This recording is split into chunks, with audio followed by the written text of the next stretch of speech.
Hello दोस्तों, नमस्कार दोस्तों, स्वागत है आप सभी का ऑनलाइन एडोफर्स्ट यूट्यूब चैनल पर। इस वीडियो में हम बात कर रहे हैं कई बड़ी और लेटेस्ट अपडेट के बारे में जो कि संबंधित है यूपी टीजीटी पीजीटी एग्जाम को लेकर। यूपी टीजीटी पीजीटी के एग्जाम तो हो चुका है, लेकिन एग्जाम के साथ साथ अगर बात की जाए और भी तमाम बड़ी और लेटेस्ट अपडेट के बारे में जो कि संबंधित है यूपी टीजीटी छात्रों की मांग पर आयोग ने कर दिया ऐलान।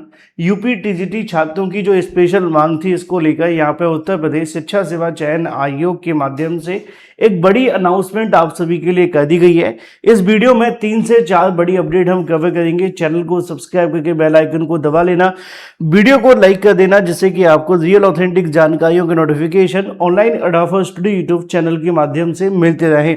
सीधे शुरुआत करते हैं मुद्दे की और बड़ी अपडेट के साथ जो कि संबंधित है टीजीटी पीजीटी को लेकर कुछ नई और बड़ी जानकारियों के बारे में। देखो, अगर बात की जाए तो टीजीटी पीजीटी आप सभी के लिए, अगर हम बात करें 2021 की भर्ती के बाद से, अच्छी बात यह है कि अब भर्तियां लगातार आ रही हैं। हालांकि 2021 की जो वैकेंसी आई थी वो 5 साल बाद आई थी, 2016 के बाद से। लेकिन जब 2021 के बाद दूसरी वैकेंसी 2022 में आती है, जिसमें 4000 के समथिंग पदों के लिए विज्ञापन निकाला गया था, उसमें समस्या ये हो गई कि उसकी परीक्षा नहीं हो पाई। अच्छी बात ये रही कि चलो अब 4 साल के बाद ही सही टीजीटी पीजीटी की जो परीक्षा है वो दोनों की दोनों संपन्न करा ली गई उत्तर प्रदेश शिक्षा सेवा चयन आयोग के माध्यम से। अब परीक्षा हो जाने के बाद से अब आप सभी के लिए सबसे बड़ा सवाल निश्चित तौर पर रिजल्ट को लेकर देखने के लिए मिलता है, कट ऑफ को लेकर देखने के लिए मिलता है, रिवाइज आंसर की को लेकर भी देखने के लिए मिलता है। और इसके बारे में बड़ा ही क्लियर बयान उत्तर प्रदेश शिक्षा सेवा चयन आयोग के चेयरमैन साहब ने दिया था, जब उन्होंने इस बात को स्पष्ट किया था कि हमारी कोशिश ये है कि जुलाई के अंदर अंदर पुरानी भर्तियों का जो बैकलॉग है उसको क्लियर कर लिया जाएगा और कोशिश यही होगी कि जुलाई के अंदर अंदर इस भर्ती को हम कंप्लीट करा लें, चाहे वो भर्ती फिर टीजीटी की हो या फिर हो पीजीटी की। इन दोनों ही भर्तियों को एज सून एज पॉसिबल आप सभी के लिए कंप्लीट कराने की कोशिश आयोग की तरफ से की जा रही है। लेकिन इसके साथ जो नई भर्ती है उसको लेकर भी चीज़ें देखने के लिए मिल रही हैं, जिसमें 24,000 टीजीटी पीजीटी को लेकर जानकारी आ रही है। लेकिन वहां पर एक पेच फंसा हुआ है नई नियमावली और पुरानी नियमावली का, और ये काफ़ी ज़्यादा महत्वपूर्ण है। अगर नई नियमावली आती है तो आप जानते हैं कि जो भर्तियों को लेकर प्रक्रिया है वो पूरे तरीके से पलट जाएगी, या यूं कहें कि बदल जाएगी।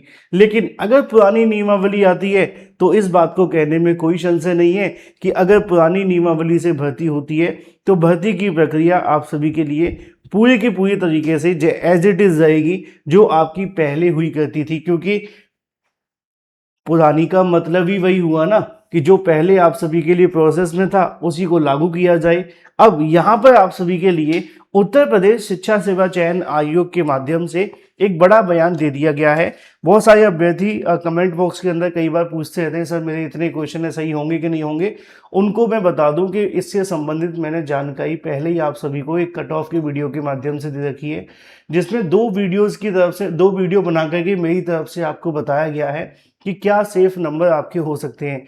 हालांकि इसको लेकर आपके मन में जो सवाल हैं वो कभी ख़त्म नहीं होंगे, क्योंकि हमें पता है इस समय पर हर अभ्यर्थी चाहता है हमें एक नौकरी मिल जाए और हमारी समस्या का समाधान हो। तो उससे पहले पॉजिटिव रहें, जितने भी क्वेश्चन आपके सही हो रहे हैं परेशान ना हो, ठीक है। तो इस बात को लेकर ज़्यादा चिंतित और परेशान मत हुआ करो, क्योंकि होता क्या है कि जब हम ज़्यादा उम्मीदें लगाते हैं तो थोड़ी सी चीज़ें बिगड़ जाती हैं। कोशिश करो, एनालाइज करो, फैक्ट को समझो कितने सही हो रहे हैं, फिर उसके बाद आप चीज़ों को समझेंगे तो बेहतर रिजल्ट मिलने की उम्मीद है। तो कमेंट के अंदर जो अभ्यर्थी लगातार कमेंट करते हैं मैं जवाब नहीं दे पाता उनका, लेकिन जो कोशिश है मैंने आपको पहले बता दी है, आप उसको देख लेना और आपको पता चल जाएगा। अब बात कर लेते हैं इस मामले के बारे में। इसको लेकर जो जानकारी है वो आपको आज ही के अलग अलग समाचार पत्रों के अंदर भी देखने के लिए मिली है, और यूपी टीटी का कैश कोर्स भी चल रहा है, आप चाहें तो इसे परचेस कर सकते हैं 7719676659 में व्हाट्सएप करके। इसमें आपको ये सारा का सारा कंटेंट मिलेगा मात्र 199 रुपये के अंदर। अगर आपने कुछ नहीं पढ़ा और ये पढ़ लिया तो भी आपका काम हो जाएगा, ठीक है। यहाँ पे आप सभी के सामने जानकारी देखने के लिए मिलेगी। अगर बात की जाए प्रयागराज टीजीटी पीजीटी का विज्ञापन पुरानी नियमावली के तहत जारी करने की मांग को लेकर 5वें दिन भी अभ्यर्थियों ने धरना प्रदर्शन किया, जिसमें युवा मंच के बैनर तले अभ्यर्थी पत्थर गिरजाघर पर धरना प्रदर्शन कर रहे थे। इस दौरान धरना स्थल पर शिक्षा निदेशालय के अपर शिक्षा निदेशक और शिक्षा सेवा चयन आयोग के उप सचिव के सहित प्रशासनिक अफसरों के बीच में वार्ता देखने के लिए मिली। यानी कि यहाँ पर उत्तर प्रदेश शिक्षा सेवा चयन आयोग के अधिकारी भी आते हैं, शिक्षा निदेशालय के अधिकारी भी आते हैं, और अच्छी बात यह है कि इन सभी अधिकारियों के आने के बाद से जो बयान दिया गया है वो बेहद महत्वपूर्ण है। इस दौरान उप सचिव जो थे संजय सिंह जी, उन्होंने इस मामले पर कहा कि जो योग्यता निर्धारण करने का नियम है वो शिक्षा निदेशालय की ओर से किया जाता है, और यहाँ पर शिक्षा निदेशालय के अपर शिक्षा निदेशक वो भी यहाँ मौजूद थे। ठीक है, तो अपर शिक्षा निदेशक भी यहाँ मौजूद थे। तो शिक्षा सेवा चयन आयोग ने ये बात पूरे तरीके से स्पष्ट कर दी है कि भाई योग्यता बनाने का जो नियम है वो शिक्षा निदेशालय के पास है। हमारा काम है भर्तियों के लिए पदों का अधियाचन मिलने के बाद विज्ञापन जारी कराना, परीक्षा कराना, रिजल्ट जारी करना, आंशिकी देना और मेरिट लिस्ट जारी करके उन अभ्यर्थियों को नियुक्ति देने का काम भी शिक्षा निदेशालय का है। तो ऐसे में उन्होंने इस बात को पूरे तरीके से स्पष्ट कर दिया। शिक्षा निदेशालय के अफसरों की मौजूदगी के अंदर शिक्षा सेवा चयन आयोग के उप सचिव ने बताया कि जो पुरानी नियमावली लागू करने की मांग की जा रही है उस पर उनका ये कहना है कि जो भी योग्यता निर्धारित करता है वो शिक्षा निदेशालय करता है। शिक्षा निदेशालय की ओर से जो भी दिशा निर्देश जारी किए जाएंगे उसी के आधार पर भर्ती दी जाएगी। यानी कि जो आपकी भर्ती होगी वो इसी आधार पर देखने के लिए मिलेगी जो अपर शिक्षा निदेशक या शिक्षा निदेशालय के माध्यम से उनको दिशा निर्देश मिलेंगे। अब अपर शिक्षा निदेशक ने इसको लेकर कहा कि इस मामले पर जो शासन को इस मुद्दे से अवगत करवाया जाएगा, जो फैसला छात्रों के हित में लिया जाएगा उसके बारे में अभ्यर्थियों को जानकारी तय समय पर दे दी जाएगी। इसके संबंध में अभ्यर्थियों ने भी कह दिया कि अगर एक सप्ताह में हमें पूरी जानकारी नहीं मिलती, हमारे हित में निर्णय नहीं लिया गया तो आंदोलन किया जाएगा। उन्होंने बताया कि प्रवक्ता भर्ती में बिना बीएड अभ्यर्थियों को शामिल करने, प्राविधिक कला में योग्यता पुनः नियमावली में शामिल करते हुए सहित मुद्दों पर विचार करने की आवश्यकता है। नियम में बदलाव से 5 लाख से ज़्यादा अभ्यर्थी बाहर हो सकते हैं।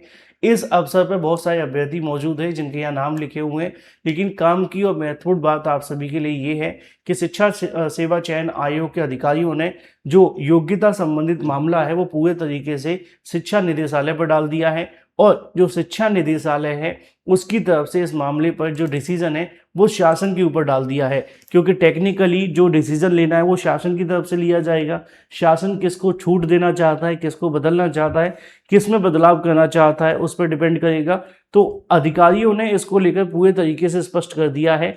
ये अभ्यर्थियों की एक स्पेशल मांग थी जिसमें अभ्यर्थियों का दावा था कि जो नई भर्ती अगर आती है 24,000 पदों पर, अगर उसमें कोई बदलाव हुआ, कोई चीज़ें बदली तो बहुत सारे अभ्यर्थियों को बाहर का रास्ता देखना पड़ेगा, क्योंकि नई नियमावली और पुरानी नियमावली में ज़मीन आसमान का अंतर हो जाएगा और इसकी वजह से और ज़्यादा मुश्किलों का सामना करना होगा। फिलहाल जो भी नई और बड़ी जानकारी होगी वो तो मैं आपको देता रहूँगा। चैनल को सब्सक्राइब करके बेल आइकन को दबा लेना और वीडियो को लाइक कर देना। Thank you for watching this video.